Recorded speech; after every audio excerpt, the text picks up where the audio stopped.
Connecting Cultures follows the life of foreigners in our country. Our program is true stories told by representatives of many nations living and developing in Kazakhstan, and for whom our country has become home. Today in program, Dr. Seitz, a photographer from Germany, in whose works you can see some social aspects of the development of Kazakhstan. Throughout human history, people have aspired to capture the course of their development by various means, ranging from cave paintings and with the emergence of writing to different art forms and modern technologies. Today, one of the most demanded art forms is photography. And in exactly this way, a period of the history of Kazakhstan is reflected in works by Dr. Seitz. The hero of our program was born in the city of Stuttgart. However, Dieter spent many years in Berlin, where he studied and then worked. Many of his friends and his son live there. Thus, this city will always be a second home to him. Dr. Seitz, I suppose you warmly remember the time when you were a small child. Please share with us the most vivid moments of that period of your life. As a child, I loved to run around and to discover forests. There was a nearby forest where we were living, and I was looking for the animals there, got up very early in the morning and late in the evening looking at those animals living there. What kind of pupil at school you were? Well, that's a very timid question. That was very different depending on the period of my childhood. I remember very closely one situation. We changed the place where we lived, and you know, I come from southern Germany, and in southern Germany there are very different dialects spoken. And we moved only for 30 kilometers. The dialect of people was completely different, and I didn't understand it. And I got to school, and at first I did not understand what my comrades at school were talking. And so this was the first foreign language I learned there. And then the next step, 2 years later, I got to just another level of being pupil when I was 10. And this school was in the city again. And there they talked a different language. And then they said, this is the guy coming from the peasants outside of the city.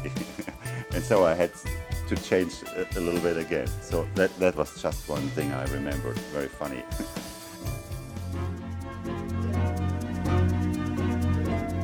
You were passionate about photography in adolescence. And how did your interest start?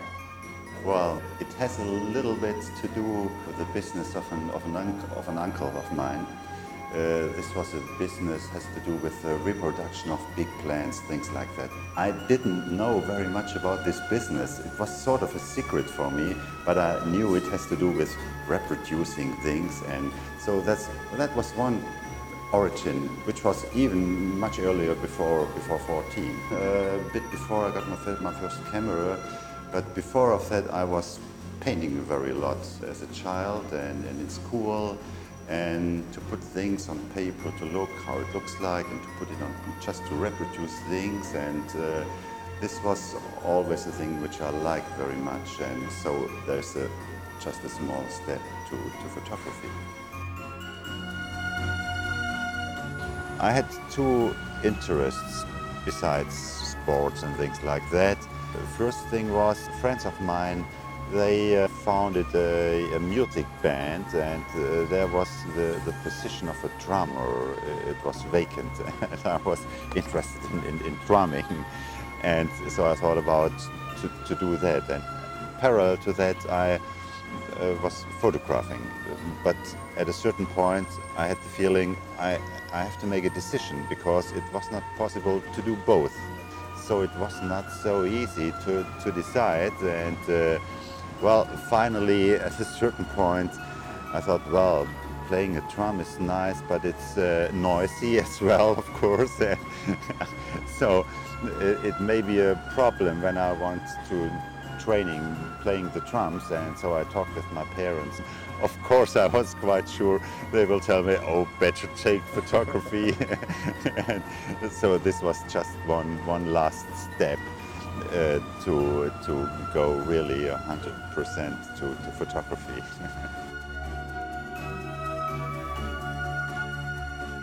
It had taken our hero a considerable amount of time before he decided to obtain an education in the field of industrial design. This sphere of activity included three aspects which Dieter was interested in: technology and production skills, social aspect, and also an opportunity to create, thereby to be close to art. Upon graduation, the hero of our program devoted almost 2 years to teaching. Moreover, he was engaged in research activities with enthusiasm that later engendered in him love of sociology. And in this field, he then obtained a PhD degree. So what role did photography play in your life at that time? During my studies, photography was important in terms of photographing the things I've designed to present these things. So a more applied sort of photography, not related to arts, more applied. But then I stopped photographing when I changed to the research field because I didn't have the time for it. And for me it didn't make sense to photograph on an amateur hobby basis, so I just preferred to finish it at that time. To concentrate on your main job. Yeah. So after a long period I did research jobs, I was in management for several years. At a certain point there was, well, I would call it a creative gap. And I thought, oh well, what could I do to fill this gap? And I remembered my photography interests, and I took the camera and started photographing more intensely now again. And how did the destiny bring you to Kazakhstan? It started during the time when I was doing research as a sociologist. And at the institute where I was working, people were busy with research about the transformation processes in former Soviet republics. And I followed and was involved in these discussions, and this brought me closer to these countries. That's one background. Secondly, I traveled in those countries. I was on congresses, visited congresses, talked there, learned to know people. And that's produced a more personal relation, of course. And I got into touch and learned what is moving these people, what are their problems in this situation after 1990. And there I met people from Kazakhstan first time. A third background, when I talked to those people coming to us, I remembered, for example, Chingiz Aitmatov. You know Chingiz Aitmatov? Is not a Kazakh man, I know, he's coming from Kyrgyzia, but in his novels he talked about and wrote about the steppes and things which brought this country close to me. And one of his most relevant issues was the thing about the relation of tradition and modernity. Then I brought these things together, these three things, and this produced a more and more concrete picture about Kazakhstan. At a certain point, of course, I thought, I want to see it now. I want to go to this country, and I want really myself experience.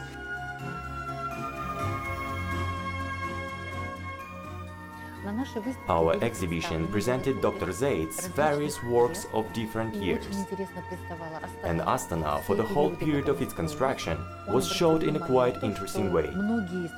He had noted that many construction fences and some unsightly objects are usually hidden by special banners with images of natural landscapes.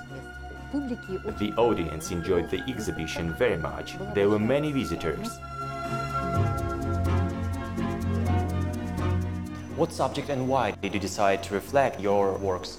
In my perception, the most interesting thing about Kazakhstan is the cultural development of Kazakhstan, which is my interest mostly, that this has to do with three cultural streams. The first cultural stream, of course, is the traditional Kazakh culture, which is developed now very much since the last 20 years. The second stream is the cultural inheritance of these many decades of the Soviet Union. And the third stream is Western culture coming into the country. Young people are very keen to experience it, and you see it in architecture and in many things. The interesting thing is, for me, the question, how do these three streams go together? How do they mix? How do they develop? According to our hero, history is greatly important in social life and development. Only possessing knowledge of the past, it is possible to build a future. It is in this regard that Dieter Seitz decided to publish a book entitled The Nomad's Land, in which through his photographs it is possible to trace a small course of history of the development of Kazakhstan, over the period of the 90s to the present day. Recently, the book has been launched in Almaty, and soon it will be presented in Germany. Well, here you see some of my pictures. That's one which is one of my favorites. It's in the book, and this is my real number one favorite. And the interesting thing is, it's not in the book. The book is not a collection of the best pictures. It's a composition of pictures which really go together. I think it's one of the best one, and everybody loves it. You know, this is one picture which is really most irritating, and most people ask, well, how did you make this montage? I don't do any Photoshop montage. So you think you're in winter, anyway it's summer. How does it work? So this is one of those big fences with banners on it. It's 1,000 meters long, even longer. And the reason this fence was built behind that, there is an old dacha village. And of course, you should not see these old dachas when you go to the opera or when you leave the opera. And that's the reason this picture is here. I do not just take a picture of the wall.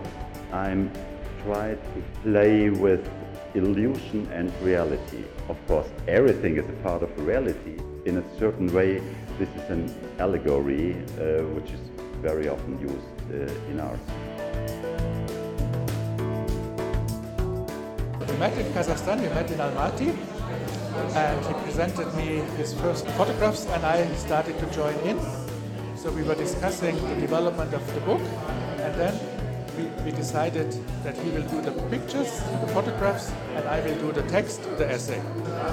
As a person, he is very thoughtful because he was also trained as a sociologist, so he thinks about society, he thinks about what he sees. So the pictures are in a way analytic. I think for local people it's interesting to see the perspective of a Westerner, because of course he has a subjective perspective, so it's his perception of Kazakhstan, and it's interesting, I think, for Kazakhs to see how Kazakhstan is perceived, what he notices in the everyday life, what he takes out, what he produces, what he is presenting. And of course, for Westerners who have no idea about Kazakhstan, it gives them an idea about it. And the opinion of local people on your photographs was important for you, wasn't it? Yes, of course, it's most important. And that's one of the main reasons from the very beginning that I planned to make exhibitions here in Kazakhstan, to show the people in Kazakhstan my view of their country. And of course, I expected there would be very different reactions about that. And that's just what I want, because this produces a discussion about the pictures, and I learn from these discussions, and I integrate these impressions about the impressions of people have about my photos in my ongoing work. Kazakhstan continues to inspire Dieter Seitz, and his interest in it rises with his very visit. Thus our hero intends to come to our country more than once and delight us with his remarkable and intriguing works.